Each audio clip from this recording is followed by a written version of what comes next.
Baik teman-teman semuanya, kita akan mulai di materi hari ini yang pertama yaitu adalah tentang foto produk komersial nih teman-teman. Sebelum itu salam kenal, namaku Satya Putra Rianto, biasa dipanggil Mas Satya begitu. Kita akan belajar tentang foto produk yang di mana konteks foto produk di sini adalah teman-teman kita mencoba membuat sebuah foto sederhana yang di mana foto sederhana ini bisa memberikan kesan komersil, kesan menarik dan tentunya kita bisa mendapatkan rezeki dari sana. Begitu. Kita coba lanjut dulu ya untuk melihat sebenarnya secara definisi itu seperti apa sih? Apakah foto produk dan foto komersil itu sama atau beda gitu? Sebenarnya secara konteks sih sama aja ya teman-teman ya. Kita menciptakan sebuah karya fotografi, karya foto baik itu kepentingan untuk produk dan sebagainya yang secara tujuannya adalah untuk dijual belikan atau sebagai informasi ya marketing dan branding dan lain sebagainya. Makanya kalau misal ditanya eh, penting nggak ya dalam bisnis itu kita punya fotografi atau punya foto komersil? Ya jawabannya penting teman-teman. Karena yang paling sederhana untuk kita definisikan kan adalah bagaimana foto ini bisa menjadi orang itu aware. Oh, si Satya nih ternyata punya produk nih teman-teman nih.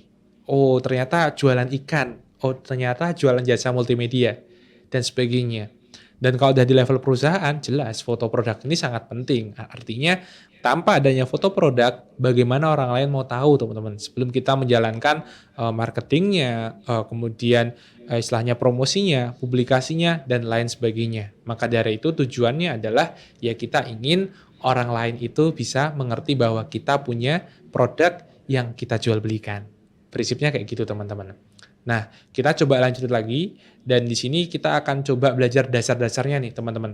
Sebenarnya kalau kita bicara dasar itu banyak banget ya. Artinya di sini kan ada lighting atau pencahayaan, komposisi dan sebagainya. Padahal masih ada interest, terus kemudian masih ada point of view-nya, istilahnya bagaimana menata background dan sebagainya. Tapi coba untuk konteks sekarang teman-teman kita membuat orang yang baru mengenal itu lebih tahu dulu aja minimal ya. Jadi kita bikin sesederhana mungkin, setidaknya teman-teman setelah ini bisa memulai ya. Karena prinsipnya dasar-dasar ini tuh bisa dipakai di mana-mana aja sih sebenarnya. Oh, untuk terutama untuk kebutuhan kreatif ya teman-teman ya. Oke. Kita masuk yang pertama. Di sini ada lighting teman-teman, pencahayaan gitu kan. Istilahnya paling sederhana adalah kita bicara tentang bagaimana konsep foto yang akan kita berikan. Contoh teman-teman, kalau teman-teman lihat dua foto ini, itu kan ada gambar kopi kenangan nih contohnya. Satu lagi foto makanan flat lay. Nah, kalau kita lihat foto yang di makanan ini kan dia warnanya clean. Tapi kalau konsepnya yang di kopi kenangan ini, dia konsepnya adalah memberikan kesan mungkin cinematic look atau vintage karena dia fokus dan kesannya agak sedikit gelap hanya fokus ke produknya. Nah, artinya begini. Pencahayaan itu penting untuk teman-teman tentukan bagaimana konsep awalnya. Apakah teman-teman akan membuat clean shoot atau istilahnya gambar bersih atau dengan konsep yang tematik seperti itu. Karena pencahayaan di sini macam-macam. Teman-teman bisa pakai istilahnya kayak lighting tambahan ataupun pakai cahaya matahari. Dan sekali lagi sesuaikan dengan kebutuhan ya. Nggak selamanya kita perlu alat lighting seperti ini ataupun hanya sebatas pakai cahaya matahari pun juga masih bisa gitu. Nah, kita masuk yang kedua nih teman-teman nih. Yang nggak kalah penting adalah komposisi. Nah, komposisi ini penting banget karena komposisi ini memberikan kesan bagaimana kita mengatur atau tata letak dari foto yang akan dihasilkan. Makanya ada istilahnya kalau teman-teman searching itu ada rule of third atau istilahnya garis bantu ya atau golden ratio dan sebagainya, banyak istilahnya tapi intinya istilah umumnya itu rule of third. Nah, rule of third itu nggak cuma di kamera teman-teman, kalau pakai HP pun udah bisa kok pakai mode itu. Jadi ada garis bantunya, teman-teman bisa cek itu untuk ngatur komposisinya biar lebih rapi dan sebagainya. Dan yang paling penting adalah teman-teman bikin foto itu nggak cuma sekedar keren teman-teman ya, tapi harus tahu fungsinya. Fungsinya ini kita mau promosi apa, detailnya seperti apa. Barulah kita mulai memikirkan, oh fotonya seperti ini, kita butuh dia close up dan sebagainya, oh berarti komposisinya seperti ini. Nah, kayak gitu ya teman-teman ya. Jadi jangan sampai salah dan jangan sampai keliru. Takutnya begini, teman-teman sibuk ngurusin dekor dan sebagainya. Padahal kita hanya butuh point of view-nya di sini. Kayak contoh foto mikrofon ini. Kita akan pakai di Tokopedia misalnya atau di toko online dan sebagainya. Kita hanya butuh clean shoot, nggak perlu pakai dekor-dekor. Oh ya sudah, jadi bagaimana caranya ketika kita membuat foto produk ini, dia bisa terlihat clean. Dan sekali lagi, harus ingat teman-teman fungsinya. Mau dipakai kemana, mau buat apa, dan seperti apa hasil output akhirnya. Kayak gitu. Jadi dasar ini yang bisa teman-teman pakai ya, walaupun nanti di banyak sekali materi yang membahas tentang dasar-dasar fotografi lainnya. Kita lanjut dulu ya teman-teman ya. Nah, teman-teman coba lihat gambar di sebelah kiri sini. Kalau diperhatikan teman-teman, ini ada gambar underexposure, ada exposure yang over, dan ada yang pas. Sekali lagi teman-teman, kalau kita bicara foto, terutama foto produk, pastikan kita berada di gambar yang tengah-tengah. Yo nggak terlalu terang, yo nggak terlalu gelap. Artinya, komposisi teman-teman ini rapi dan bersih. Tapi sekali lagi, Mas Satya tekankan bahwa kembali ke konsep teman-teman. Seperti apa yang ingin diberikan kesan underexposure atau overexposure dan sebagainya. Tapi rata-rata kita akan mengambil di tengah tuh teman-teman tuh. Korek atau istilahnya exposure yang pas. Atau istilahnya kalau di metering kamera tuh ada kayak tulisan 0. Jadi dia tuh 0 plus 1 plus 2 0, min 1, min 2. Nah itu rata-rata kita pastikan di 0 teman-teman. Jadi apa ya istilahnya warna itu tidak terlalu terang dan tidak terlalu gelap. Jadi setidaknya foto itu sudah bagus ya. Good input, good output ya. Semakin mudah foto itu diolah berarti sebisa mungkin foto dari awal itu hasilnya sudah bagus ya. Karena kalau dari awal udah nggak enak, mau diapa-apain ya tetap nggak enak teman-teman. Kayak gitu. Jadi hati-hati untuk masalah exposure ini. Caranya macam-macam, bisa ngatur ISO lah, bisa ngatur shutter speed lah, F dan sebagainya. Nanti itu akan masuk ke segitiga exposure. Tapi kalau kita bicara tuh banyak banget teman-teman. Jadi ini lebih ke buat teman-teman, oh ada tuh kayak gitu. Itu ya. Kita lanjut lagi ya teman-teman ya. Nah, di sini itu ada teknik pengambilan foto teman-teman. Sebenarnya di sini tuh banyak konteksnya itu kayak ada medium shoot, long shoot.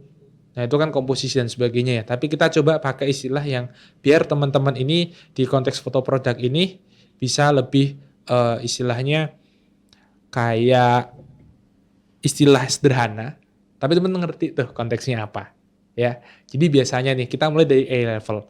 Eye level itu sederhananya adalah bagaimana mata ini sejajar dengan lensa kamera. Jadi rata tuh loh teman-teman. Atau rata air istilahnya. Nah kalau high angle itu berarti kamera itu lensanya itu lebih tinggi dari objek. Jadi akan memberikan kesan yang bagian bawah atau objeknya itu jauh lebih kecil atau bisa ngambil tampak lebih luas. Kayak drone shoot dan lain sebagainya. Dan selanjutnya kita ada low angle. Low angle itu lensa itu di bawah objek. Nah biasanya teman-teman kalau low angle ini dia tuh memberikan kesan tinggi, besar. Kayak rumah misalnya. Rumah itu kalau kita foto produknya apa istilahnya melihatkan dia tampak luasnya itu rata-rata low angle teman-teman. Sama kalau rumah itu pakai lensa wide. Karena kalau nggak pakai lensa wide rumah kepotong itu agak kurang bagus sih kalau dilihat. Nah selanjutnya ada detail shoot nih teman-teman ya. Sebenarnya detail shoot itu lebih ke kebutuhan-kebutuhan tambahan. Jadi kayak kita ingin memberikan detail apa yang disampaikan dan sebagainya. Contoh kalau di sini konteksnya makanan, mungkin kita ingin melihat oh hasil tekstur makanannya kayak gini nih teman-teman nih. Ternyata setelah dilihat oh ternyata ada mozzarellanya dan sebagainya. Atau kalau di ini misalnya oh dia pakai kabel ini nih kabel XLR, terus dia pakai pop filter. Kita ngambil fokus detailnya atau sebagai nilai tambahan untuk penguat dari frame foto utamanya. Karena foto utamanya kan kayak gini nih teman-teman nih. Nah ini slide detail untuk memberikan nuansa kualitas yang mungkin lebih premium, lebih bagus dan lain semacamnya. Dan ini banyak ya teman-teman ya. Jadi kita pakai istilah yang sifatnya umum aja biar teman-teman kalau mau searching tuh tahu kata kuncinya. Kayak gitu. Kita lanjut ya teman-teman ya. Nah selanjutnya adalah di sini ada foto produk. Sebenarnya konteksnya di sini tuh macam-macam teman-teman. Kalau dikategorikan. Jadi ada foto produk fashion, ada foto produk makanan, alat, kemudian ada sport, ada arsitek dan sebagainya, itu macam-macam teman-teman. Nah, yang perlu teman-teman ketahui adalah teman-teman tahu fungsi foto produk itu mau buat seperti apa, ya. Kalau misalnya kita bicara tentang pakaian, ya jangan sampai kita tidak meng-highlight kualitas dari pakaian itu. Kalau dari makanan, ya kita harus memberikan kesan bagaimana makanan ini itu rasanya kayak, enak banget gitu loh. Rasanya tuh mantep gitu loh teman-teman.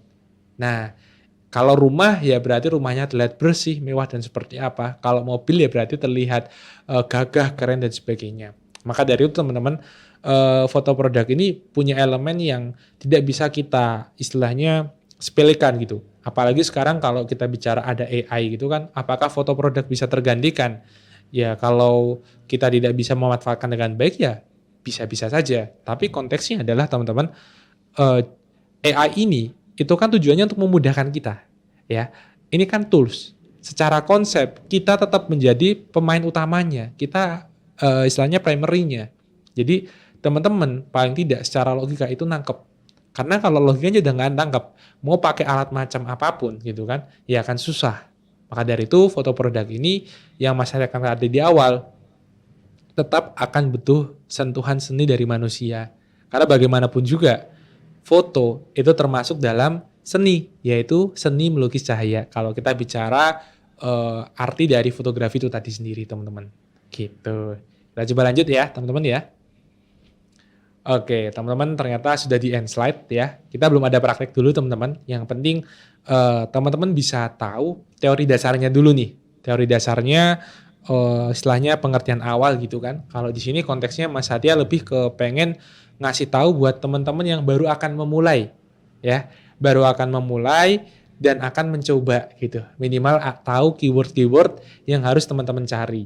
Nah, setelah ini teman-teman kita akan masuk ke materi desain ya. Desain. Jadi kita akan mengolah foto yang tadi teman-teman ambil, kemudian kita akan olah membuat desain dan sebagainya. Dan istilahnya bagaimana kita bisa membuat kebutuhan desain ini istilahnya komersil tapi sederhana dan itu nggak ribet kayak gitu teman-teman. Jadi kita lanjut ke episode berikutnya. Tetap belajar terus di Adiraka Academy karena siapapun boleh belajar. See you teman-teman.